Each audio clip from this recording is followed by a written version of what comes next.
طيب نبدأ إن شاء الله بسم الله الرحمن الرحيم الحمد لله رب العالمين حمدا كثيرا طيبا مباركا فيه والصلاة والسلام على أشرف الأنبياء والمرسلين نبينا محمد وعلى آله وصحبه أجمعين.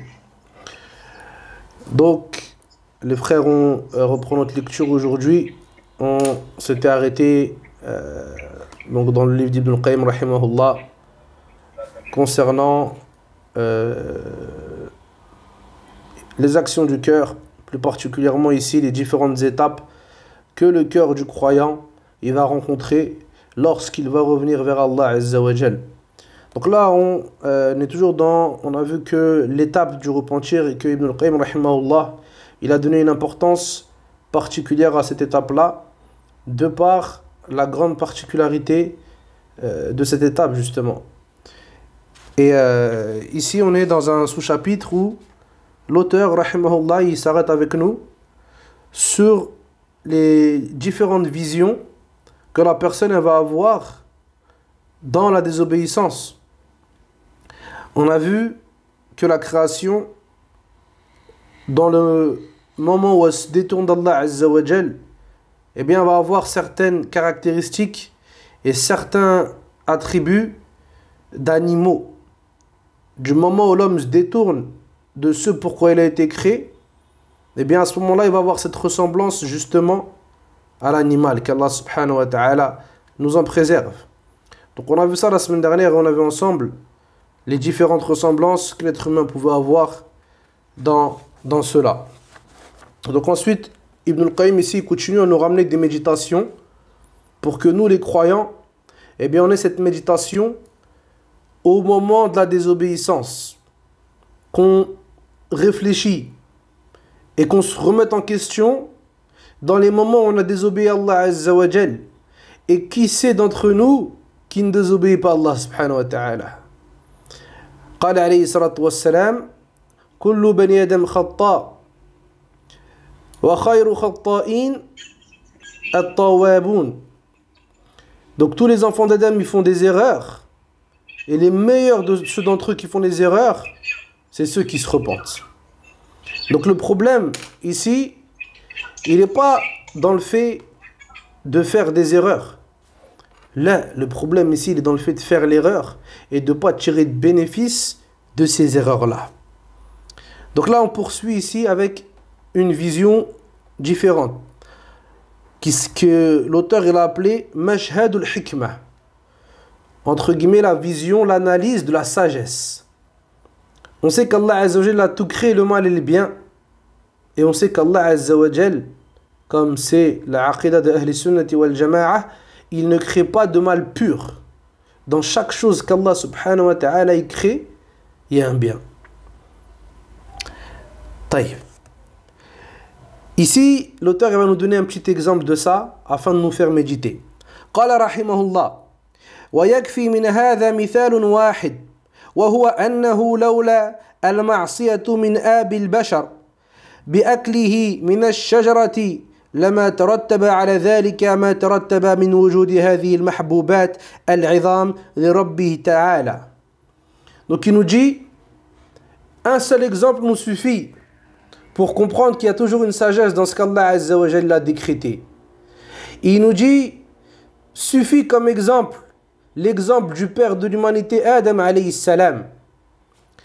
Eh bien dans la désobéissance qu'Adam il a eue envers Allah Azza wa Jal, a découlé de cela d'innombrables biens et d'innombrables bienfaits.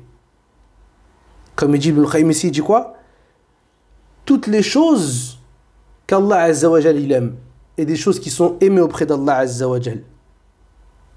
Et il nous dit min imtihani khalqihi wa taklifihim, le fait qu'Allah après ça il a éprouvé et testé sa création. Wa irsali rusulihi, il a envoyé ses messagers. Wa inzali kutubihi, et il a fait descendre ses livres Azza wa Jal. Wa idhari ayatihi wa ajaibihi wa tanwi'iha wa tasrifiha wa ikrami awliya'ihi. Et Allah il a ensuite fait montrer à la création ses signes tous plus étonnants les uns que les autres. Et il a honoré ses alliés, Azza wa Jal. Allah, il a pris des alliés parmi les êtres humains. Imagine, ya Abdallah, que toi, la créature faible que tu es, eh bien, de par le taklif, c'est-à-dire la charge qu'Allah qu'il a fait porter aux êtres humains, eh bien, si tu t'acquittes de tes droits, comme il se doit, eh bien, tu peux être parmi les alliés d'Allah Azza wa Jal. Quelle ni'ma! Wa ihanati a'da'i. Et le fait qu'Allah, par cela, il humilie ses ennemis. Wa dhuhuri adlihi wa fadli. Et il fait apparaître sa grâce ainsi que sa justice. Wa izzatihi wa intiqami. Ainsi que sa puissance et sa force et sa forte vengeance. Wa afwihi wa maghfiratihi. Son pardon. Le fait qu'il efface lorsqu'on cause du tort. Wa safhihi wa hilmihi. Son indulgence, sa compassion. Wa dhuhuri man ya'buduhu wa yuhibbuhu wa yaqum bimaradihi bayna a'da'ihi fi dari l'ibtila wa l'imtihan. Et le fait que cette désobéissance, qui est la désobéissance d'Adam alayhi salam, elle a fait apparaître bien, des gens qui adorent Allah Azza wa Jal et qui n'associent rien à Allah subhanahu wa ta'ala et qui font les actions qu'Allah subhanahu wa ta'ala il agrée au milieu des ennemis d'Allah Azza wa Jal dans la demeure des épreuves qui est ce bas monde. Donc pourquoi ici Ibn al-Qayyim nous dit ça, rahimahullah? Ici il dit ça pour te faire comprendre, désespère pas. Si tu es tombé dans l'erreur, eh bien sache que c'est possible, dans cette erreur il y a un grand bien pour toi, mais tu ne le sais pas. Reviens vers Allah Azza wa Jal, fais les choses, fais les efforts, œuvre, lève-toi au milieu de la nuit, demande-lui pardon. Allah il accepte le repentir de celui qui se repent et de ses serviteurs, et il pardonne les fautes, subhanahu wa ta'ala. Donc ici, même ça, tu te rends compte, regarde. C'est pour ça qu'Ibn al-Qayyim, il est très très fort. Là, on parle de quoi? On parle du fait de, une chose, on a fait sortir notre père du paradis, ya jama'a. Il a désobéi à Allah Azza wa Jal, alayhi salam. Et bien malgré ça, cette action qu'on pourrait dire, subhanallah, est-ce qu'il peut avoir un bien dans cela? Eh bien là, on te dit oui, il n'y a pas un bien. Il y a d'énormes biens qui découlent de ça. Pourquoi? Parce qu'Allah Azza wa Jal, il est sage. وعسى أن تكرهوا شيئا وهو خير لكم وعسى أن تحبوا شيئا وهو شر لكم والله يعلم وأنتم لا تعلمون. Allah nous dit dans le Baqara, et il se peut que vous aimez une chose, que vous détestez une chose et que c'est un bien pour vous, et il se peut que vous aimez une chose et c'est un mal pour vous. Et après Allah il nous dit, et Allah il sait et vous ne savez pas. Allah il sait et nous on ne sait pas. Donc c'est ça qu'il nous dit ici, rahimahullah. Quand on regarde et qu'on se dit que Adam alayhi salam, il nous a fait, par ça, la cause de son péché, on est descendu du paradis, et puis on pourrait dire que c'est la cause de tous les problèmes et toutes les catastrophes. Mais non, celui qui connaît Allah Azza wa Jal et qui a un cœur ouvert et qui médite, eh bien il verra qu'il y a dans cela beaucoup de bien. Donc pareil, quand on a désobéi à Allah Azza wa Jal, quand on s'est éloigné du droit chemin et qu'on a fait des mauvaises choses, eh bien qu'on sache qu'il est encore possible de se rattraper et qu'il est encore possible de faire de cette mauvaise action une bonne action en se repentant, en revenant vers Allah Azza wa Jal et en étant encore meilleur que comme on l'était la veille. Ensuite il passe à autre chose, il nous dit Mashhad al-Tawhid, et la vision du Tawhid, le fait que le serviteur à ce moment-là il médite et il se rappelle de l'unicité d'Allah Azza wa Jal, qui médite et qui se rappelle an yashhada infirad al-Rabb subhanahu wa ta'ala bil khalq wal hukm, qui se rappelle qu'Allah subhanahu wa ta'ala c'est le seul qui a créé, c'est le seul qui juge, et que du moment où le serviteur il est tombé dans cette désobéissance, eh bien forcément il a eu un manquement dans son tawhid. Forcément à ce moment-là tu as eu un manquement dans ton tawhid, et on va le voir par la suite.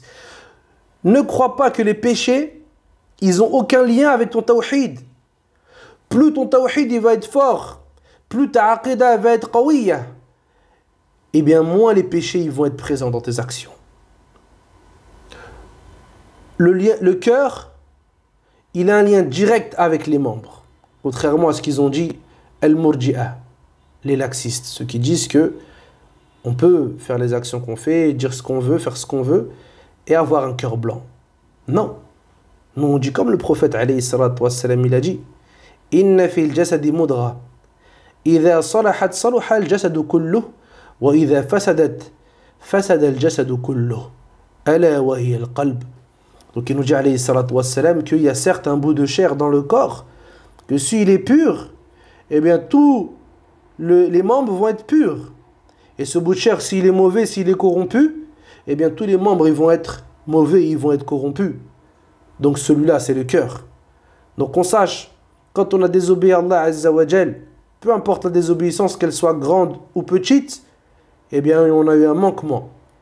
On a eu une faille dans notre tawhid.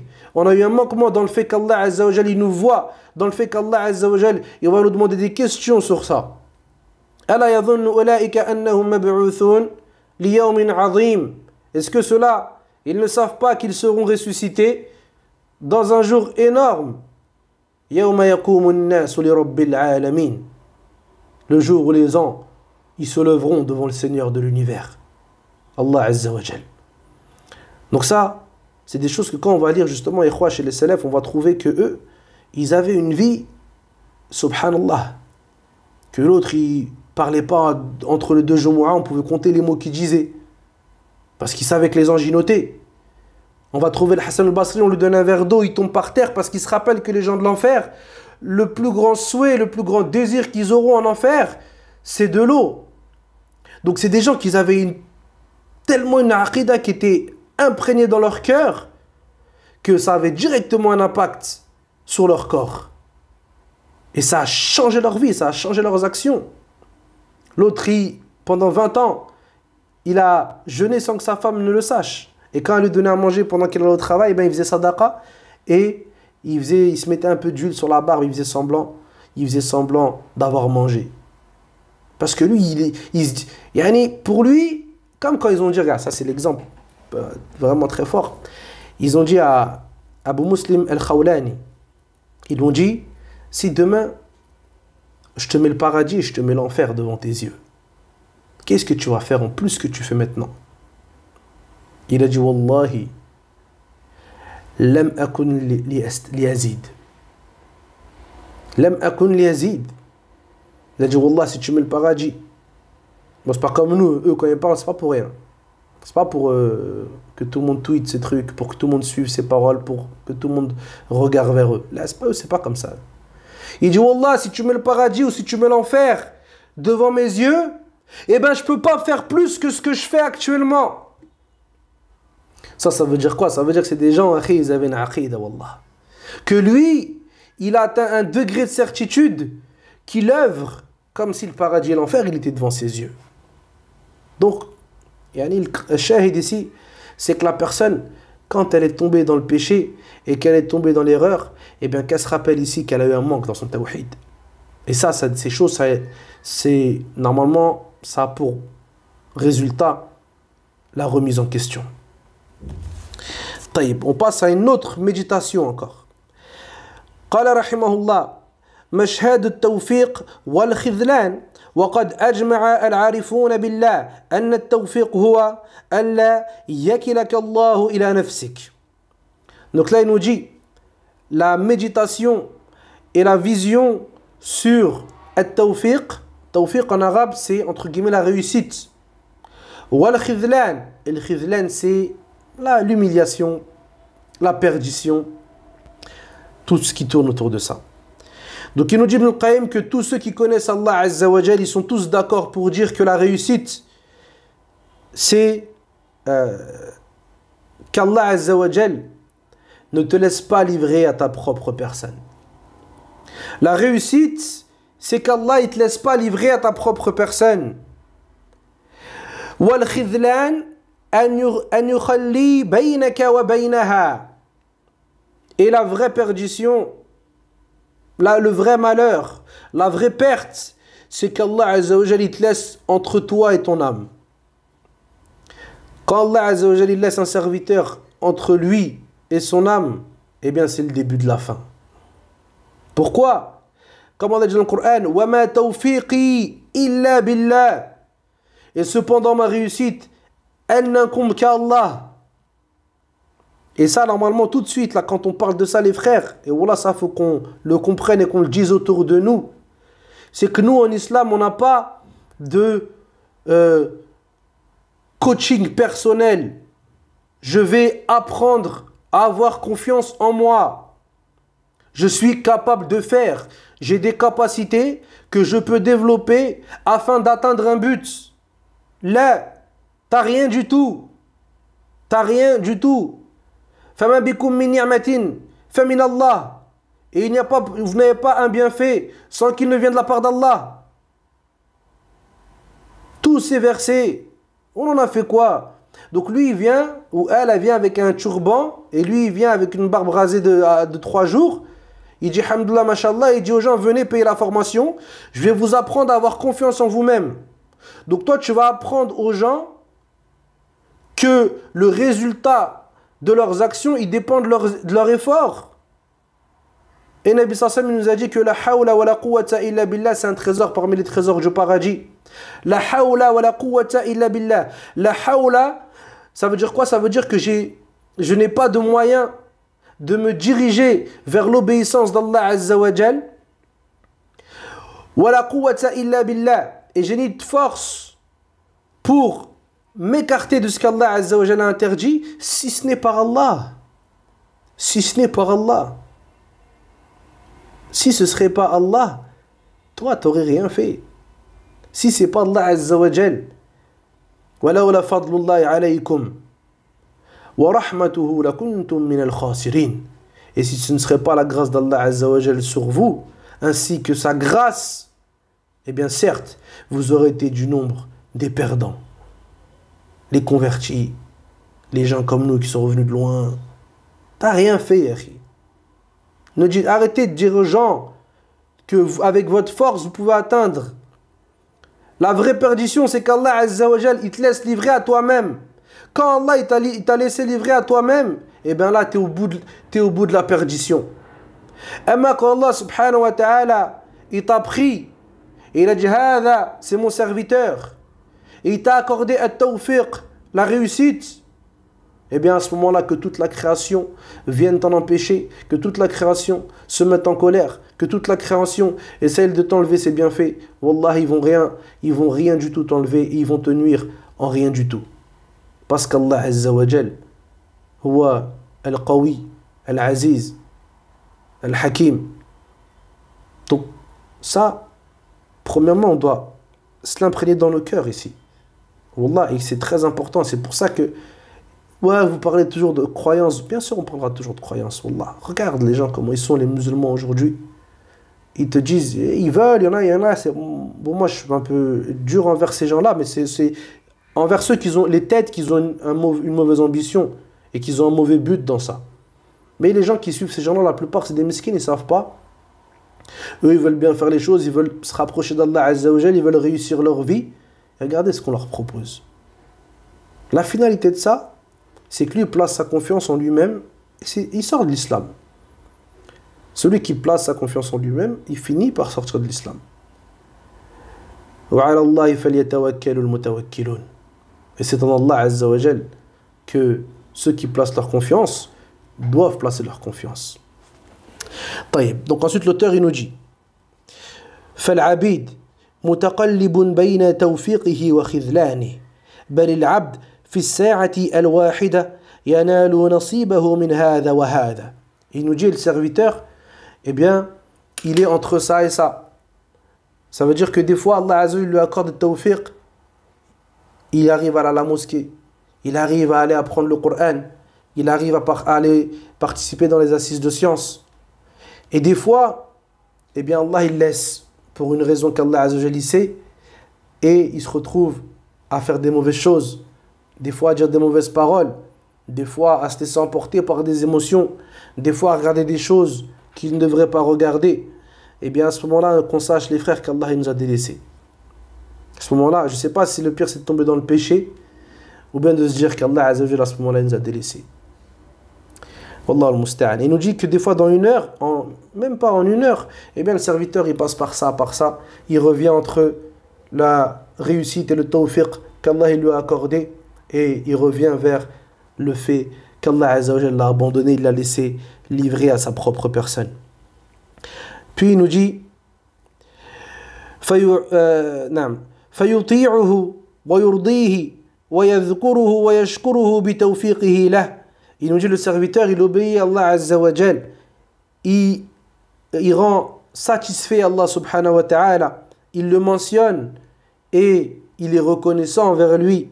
Tout ça par le tawfiq. Tawfiq, on dit la réussite, mais c'est mieux de le garder en arabe. Donc par la réussite d'Allah Azza wa Jal, par le tawfiq. Puis, يعصيه ويخالفه ويسخطه ويغفر عنه بخذلانه له. Et juste après, eh bien, le serviteur il va se détourner et il va désobéir, il va s'opposer au commandement d'Allah Azza wa Jal et il va être inattentif face au rappel d'Allah Azza wa Jal, cela du fait qu'Allah Azza wa Jal l'a délaissé.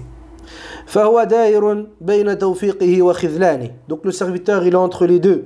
فإن وفقه فبفضله ورحمته وإن خذله فبعدله وحكمته. Et là Ibn al-Qayyim il parle de quelque chose d'important. Il nous dit que quand Allah il ramène le serviteur vers les bonnes choses, alors c'est par sa miséricorde et par sa grâce. Et quand Allah Azza wa Jalla délaisse le serviteur, eh bien c'est par justice et c'est par justice et par sagesse. Donc on doit toujours se dire ça. Quand j'ai réussi à aller vers Allah Azza wa Jal, c'est Allah Azza wa Jal qui m'a fait grâce. Il m'a pris, il a dit toi tiens je te veux, toi je veux que tu te rapproches de moi, toi je veux que tu fais la hijra, toi je veux que tu m'adores, toi je veux que tu sois parmi les gens du tawhid, toi je veux que tu appelles à Allah Azza wa Jal. T'as rien fait. C'est par la grâce d'Allah Azza wa Jal. Et quand Allah il a égaré un serviteur et qu'il a laissé livrer à lui-même, eh bien c'est par justice et par sagesse. Ça veut dire que c'est nous le problème ici. Qu'est-ce qu'on a fait? Cheikh Al-Uthaymin rahimahullah, il dit justement qu'Allah ne donne pas l'islam à quelqu'un qui n'en veut pas. Et dans ces chapitres-là, les frères qui traitent entre guillemets du qadar, pourquoi Allah il fait, pourquoi Allah il fait pas, on se rappelle deux choses. La première, c'est que Allah Azza wa Jal, il est sage, il est juste. Il est sage, il est juste. Lui, il connaît les poitrines et il connaît les secrets des gens et nous, on ne connaît pas. C'est lui qui a guidé Abu Sufyan. Abu Sufyan qui a combattu les musulmans, qui a tué des musulmans. Tu te rends compte, Abu Sufyan, il a fait la guerre, akhi. De l'autre côté, il y a le prophète, alayhi salatu wassalam. Il y a Omar, il y a Ali, il y a Abu Bakr. Il y a les meilleurs hommes du monde de la terre, akhi. Et Abu Sufyan, il les combat. Il en tue parmi eux. Allah Azza wa Jalla ouvre son cœur à l'islam et il lui offre l'islam. Jusqu'à ce que, comme il rapporte, bon c'était pas prévu mais je vous la donne parce qu'elle est trop magnifique celle-là, que Abu Sufyan, quand Nabi sallallahu alayhi wa sallam il a fait le Fath Mecca, qu'ils ont ouvert Mecca, que les musulmans ils sont devenus forts et qu'ils ont ouvert Mecca, eh bien il n'y croyait pas Abu Sufyan. Il disait à Al-Abbas, qui est l'oncle du prophète sallallahu alayhi wa sallam, tu crois que Mohammed il va m'accepter après tout ce que j'ai fait? Tu crois vraiment que Mohammed il va m'accepter? Et l'Abbas lui a dit va le voir, il va t'accepter. Il a dit quoi? Je l'ai traité de menteur. Je l'ai combattu. J'ai tué ses compagnons. Tu crois qu'il va vraiment accepter après ça? Il a dit va le voir. Va le voir et dis-lui comme les frères de Youssouf, ils ont dit à Youssouf. لقد آثرك الله علينا. Donc il est parti. Abu Sufyan il va, il se met devant le prophète sallallahu alayhi wa sallam. Et le prophète sallallahu alayhi wa sallam il se détourne de lui. Abu Sufyan il va encore devant le prophète sallallahu alayhi wa sallam, il se détourne. Harry se retourne vers l'Abbas. Il dit l'Abbas, il veut pas. J'essaie de lui parler, il veut pas. Il lui a dit, dis-lui le verset que je t'ai dit. Continue. Jusqu'à ce qu'Allah Azza wa Jal, il l'accepte d'Abu Sufyan. Et que le prophète, alayhi salatu wassalam, accepte de lui. Et il lui a dit le verset, justement, dans surat Yusuf. Et le prophète, alayhi salatu wassalam, il l'a accepté. Et il a dit, Al-Yawm, Yawm al-Maghfirah. Il a dit, Nabi sallam, il a dit, après avoir accepté l'islam d'Abu Sufyan, il lui a dit, Al-Yawm, Yawm al-Maghfirah. C'est le jour du pardon. Yawm al-Marhamah, le jour de la miséricorde. Et Abu Sufyan l'a attesté qu'il n'y avait de divinité digne d'être adorée si ce n'est Allah. Et il s'est soumis à l'islam. وصدق الله عز وجل حينما يقول وقل إنما أوحي وما أرسلناك إلا رحمة للعالمين. Et certes, nous t'avons envoyé que miséricorde pour l'humanité. Et Abu Sufyan, il est rentré dans l'islam et il a combattu fi sabilillah. Wa hasuna islamu. Et il a eu un bel islam. Radiyallahu anhu. Et de l'autre côté, on a Abu Talib, l'oncle du prophète, alayhi salatu wassalam, qui l'a défendu, qui l'a élevé, qui l'a accompagné, qui s'est mis sa tribu et sa famille à dos pour le prophète, alayhi salatu wassalam. Il a même enduré le boycott avec eux, un boycott qui a duré 3 ans, où ils mangeaient, c'est rapporté qu'ils mangeaient des feuilles des arbres, tellement que c'était difficile pour eux. Eh bien, Abu Talib, il a enduré tout ça. Et malgré ça, Allah Azza wa Jalla n'a pas ouvert son cœur à l'islam. Non, les cœurs des serviteurs, ils ont des secrets que seul Allah y connaît. Et Allah, on revient à ce qu'on a dit il y a 2 secondes, il est hakim, il est sage et il est juste. Allah Azza wa Jalla n'est pas injuste. Donc ça, c'est la première des choses. La deuxième, comme Allah dit dans le Coran, La yus'alu amma yaf'al wa hum yus'alun. On ne lui demande pas sur ce qu'il fait, Azza wa Jal. On ne demande pas à Allah Azza wa Jal sur ce qu'il fait. Mais eux, on leur demandera des choses. Eux, on les questionnera. Donc, il faut garder ces choses-là en tête quand on parle de ça. Taïb. Puis Ibn al-Qayyim nous dit وَهُوَ الْمَحْمُودِ عَلَى هَذَا وَهَذَا. Et Allah Azza wa Jal, quoi qu'il fasse, qu'il guide ou qu'il égare, eh bien c'est lui qui est digne de louange. Lahu atamu hamdin wa akmalu. Il a la plus parfaite des louanges et la plus totale. Walam yamna al-abd shay'an huwa lah. Et regarde qu'est-ce qu'il nous dit. Wa innama mana'ahu ma huwa mujarradu fadlihi wa ata'i. Et Allah Azza wa Jal, quand il donne pas la guidée à un serviteur, il n'a pas privé au serviteur quelque chose qui lui appartient, quelque chose qui appartient au serviteur. Mais plutôt il lui a privé d'une chose qui lui appartient à lui, Azza wa Jal. C'est une chose qui appartient à Allah, Azza wa Jal. S'il veut, il te la donne. S'il veut, il ne te la donne pas. Il t'a pas privé d'une chose qui t'appartient. La guider, c'est pas entre tes mains. Lakin, c'est la guider, elle est entre les mains d'Allah, Azza wa Jal. Yu'ti liman yasha. Il la donne à qui il veut, Azza wa Jal. Taïb. Donc c'est pour ça ici, comme il nous cite ici l'auteur, qu'il est recommandé de multiplier l'invocation que le prophète alayhi salatu wassalam nous a enseignée. Ya muqallib al-qulub, thabbit qulubana ala dinik. Oh, toi qui tournes les cœurs, tourne notre cœur dans ta religion. Et toujours se rappeler ça. Kadhalik, le prophète alayhi salatu wassalam, il disait Ya hayyu ya qayyum. Yani, oh le vivant, oh toi qui te suffis à toi-même. Ya badi' as-samawati wal ard. Ô toi qui as créé les cieux et la terre. Ya dhal jalali wal ikram. Ô toi qui es plein de gloriole et de noblesse. La ilaha illa ant. Nul de divinité digne d'adoration, si ce n'est toi. Bi rahmatika astaghith. Par ta miséricorde, j'implore ton secours. Aslih li sha'ni kullah. Réforme toute ma situation. Et là, c'est là le shahid, c'est là ce qui est voulu dans cette invocation. ولا تكلني إلى نفسي طرفة عين ولا إلى أحد من خلقك. Il dit quoi ici le prophète sallallahu alayhi wa sallam? Regarde ce qu'il dit. Et lui c'est le prophète alayhi salatu wa sallam. Il dit oh Allah, ne me laisse pas livrer à ma propre personne tarfata ayn, le temps d'un battement de le temps que l'œil cligne.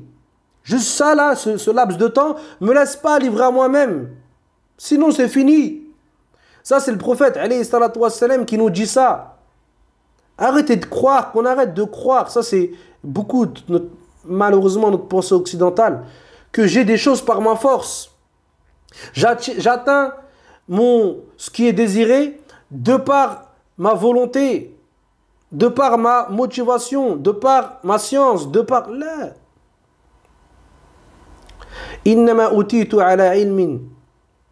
C'est qui a dit ça? C'est Qarun, celui qui avait d'énormes bienfaits, d'énormes richesses. Il a dit cette chose-là, je l'ai seulement eu de la part d'une science. Je l'ai eu après une science que j'ai eue. Il s'est enorgueilli. هذا من فضل الله عز وجل يعطي لمن يشاء ويمنع لمن يشاء. Il donne à qui il veut, il prive qui il veut عز وجل. طيب. Donc voilà, et il nous dit quoi à la fin aussi? Et ne me laisse pas livrer non plus à une personne parmi les personnes que tu as créées, parmi ceux que tu as créés. Yani que toutes nos forces, tous nos espoirs, eh bien, ils soient mis en Allah Azza wa Jal, afin qu'on comprenne vraiment le sens de la parole La hawla wa la quwwata illa billah. J'ai aucune force, j'ai aucun moyen de changer la situation, de passer du bien au mal, si ce n'est par Allah. طيب. Puis Ibn al-Qayyim il nous dit rahimahullah والتوفيق إرادة الله عز وجل من نفسه أن يفعل بعبده ما يصلح به العبد بأن يجعله قادرا على فعل ما يرضيه. Donc il dit tawfiq, c'est le fait qu'Allah Azza wa Jal, il va mettre le serviteur dans une posture qui lui convient et qui va il va lui donner la capacité de faire les choses qu'Allah Azza wa Jal il agrée. Muridan lahu, muhibban lahu, il va faire que toi tu veux faire les choses bien, que t'aimes les choses du bien. Et juste ça, wallah, c'est déjà un khair de fou, ya jama'a. Tu sais, le fait quand des fois tu as ce truc au fond de toi, que t'aimes faire le bien, même si des fois tu n'arrives pas à le faire, wallah. Toi, il y a des choses, tu n'arrives pas à les faire, c'est dur, mais tu aimes bien ceux qui le font. Tu aimes bien les gens du din, tu aimes bien les gens qui ont la barbe, tu aimes bien les sœurs qui sont pudiques. Bon, quand je t'aime bien les sœurs, tu as compris. Pas les sœurs, mais l'action de la pudeur. Tu aimes bien ces choses-là. Tu veux ça pour... Même si toi, tu n'arrives pas à le faire, ben, tu le veux pour tes enfants, tu le veux pour ta mère, tu le veux pour tes frères. Et bien, sache que déjà, ça, là, comme il dit Ibn al-Qayyim, c'est une forme de tawfiq qu'Allah t'a donné. مؤثرا له على غيره وكذلك العكس ويبغض إليه ما يسخطه ويكرهه إليه. Donc il nous dit que pareil, Allah il t'a fait aimer les choses qui sont bonnes et de l'autre côté il t'a fait détester les choses qui sont mauvaises. Et il a fait en sorte que tu n'aimes pas ça. Wallahi les frères, malgré cette da'wa justement qui nous appelle à la liberté, au fait de tout le monde il est beau, tout le monde est gentil, tout le monde est libre de faire ce qu'il veut, il n'y a pas de problème. Mais il faut qu'on se rappelle de ces choses-là. Que nous on aime la foi, on aime les gens de la foi, on aime les actions de la foi, on aime la soumission à Allah Azza wa Jal et les ordres d'Allah Azza wa Jal, et de l'autre côté on n'aime pas l'interdiction. On n'aime pas les choses qu'Allah il a interdit. On n'aime pas les choses qu'Allah Azza wa Jal n'aime pas. Donc quand Allah Azza wa Jal il n'aime pas une chose, je ne vais pas les mettre le maillot de cette chose-là qu'Allah Azza wa Jal n'aime pas. Parce que j'ai une croyance dans mon cœur qui fait que j'aime pas ces choses-là. Parce que Rabbul Alamin, celui qui m'a créé d'une goutte de sperme, eh bien lui, il a une place dans mon cœur qui fait que j'aime ce qu'il aime et je déteste ce qu'il déteste. Allah nous dit dans le Coran, un verset magnifique. ولكن الله حبب إليكم الإيمان وزينه في قلوبكم. Et cependant Allah il vous a fait aimer la foi et il l'a rendue belle dans vos cœurs. وكره إليكم الكفر والفسوق والعصيان. Et il vous a fait détester la mécréance, la turpitude ainsi que la désobéissance. أولئك هم الراشدون. Et certes ce sont eux les bien guidés. Hein? Comment tu veux être bien guidé si toi, il y a des désobéissances, on désobéit à Allah Azza wa Jal, ça te fait ni chaud ni froid. T'as des gens, ils font des efforts, fi sabilillah, tu t'en fiches, ça te fait ni chaud ni froid. On doit aimer ce qu'Allah il aime. On doit détester ce qu'Allah il déteste. Et regarde après Allah il nous dit quoi la suite du verset? Ça revient encore avec ce qu'on parle ici. Fadlam min Allah. Une grâce de la part d'Allah. Wa ni'ma. Et un bienfait. Wallahu alimun hakim. Et certes, Allah, il est sage, ou plutôt savant et sage. Donc regarde ici comment Allah Azza wa Jal, il décrit justement les croyants. Ils aiment ce qu'Allah il aime. Ils détestent ce qu'il déteste. Et certes, ça, le fait d'avoir ça dans son cœur, eh bien c'est une preuve qu'Allah t'a accordé du tawfiq, mon frère. Et le fait d'avoir ça dans son cœur, eh bien on espère pour toi que tu fasses partie des bien guidés. Parce qu'Allah il a dit Ulaika humur rashidoun. T'as même. Taïb, ici, l'auteur il finit avec un exemple. Et Allah Azza wa Jal, il est au-dessus de tous les exemples, mais des fois Ibn al-Qayyim et beaucoup parmi les ulama, il donne des exemples, pas pour faire ressembler, mais pour que la personne, dans sa tête, elle se rapproche le sens véritable de la chose. Pour rapprocher le sens. C'est comme ça qu'ils disent. Laysa lit-tamthil wa innama lit-taqrib. C'est comme ça qu'ils disent en arabe. C'est pas pour faire ressembler, mais c'est pour rapprocher. Donc il nous dit, rahimahullah, ici, l'exemple d'Allah Azza wa Jal et des serviteurs, c'est un peu comme un roi qui possède des contrées. Et ce roi-là, il a envoyé à une contrée un message. Et il leur a dit, prenez garde, incessamment sous peu, va venir à vous un ennemi et il va tout ravager. Et ce roi, il leur a envoyé des provisions, ainsi que des biens, ainsi que des montures, et tout ce qu'ils avaient besoin, afin de retourner auprès du roi. Donc il a dit, revenez vers moi, et je vous envoie tout ce que vous voulez pour revenir vers moi. Je vous montre le chemin à la lettre, afin que vous reveniez vers moi. Ensuite, après cela, le roi, il a dit quoi? Il a rassemblé certains de ses khaddam, des gens qui travaillaient pour lui. Et il leur a donné une liste. Il leur a dit, vous avez vu cette liste-là, là? Cette liste-là, vous les prenez, vous les montez sur les bêtes et vous les ramenez auprès de moi. Vous les ramenez auprès de moi, ils ne parlent même pas avec vous. Taïb. Donc c'est ce qu'ils ont fait. Une partie des gens de cette contrée qui allaient être ravagés, qui allaient être pillés, qui allaient être détruites, eh bien ils ont été pris et on les a ramenés de force auprès du roi. Sans qu'eux, ils n'ont rien choisi, ils n'ont rien dit. Et les autres, on les a prévenus. On leur a donné les moyens. On leur a tout décrit. Le chemin à prendre, on leur a tout fait. Ils ont voulu rester là-bas. Et au final, ils ont péri. Et leur contrée a été retournée et a été détruite. Est-ce qu'on va dire ici, les frères, que ce roi-là, il a été injuste envers ceux de la contrée? Non. Il a envoyé. Il les a prévenus. Et ceux qu'il a pris de force, eh bien c'est de par sa grâce, il n'était pas obligé de faire ça. Eh bien Allah subhanahu wa ta'ala, il a envoyé les messagers, il a fait descendre les livres, il a montré le chemin qui menait vers lui.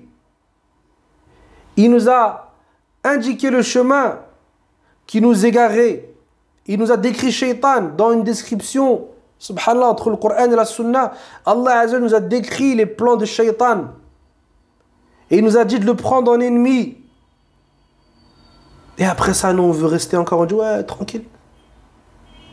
Et ceux qu'Allah il a pris comme ça et qui les a ramenés vers lui, et bien ça, c'est les rapprocher d'Allah Azza wa Jal, qu'Allah il a voulu les prendre. Allah, il fait ce qu'il veut. Et quand il a voulu les prendre, comme on l'a dit précédemment, c'est pas quelque chose qui leur appartient, c'est de sa grâce. Et c'est un bien qu'il leur a accordé comme ça. Allah, il leur a fait grâce. Il les a pris, il a voulu que cela revienne vers lui.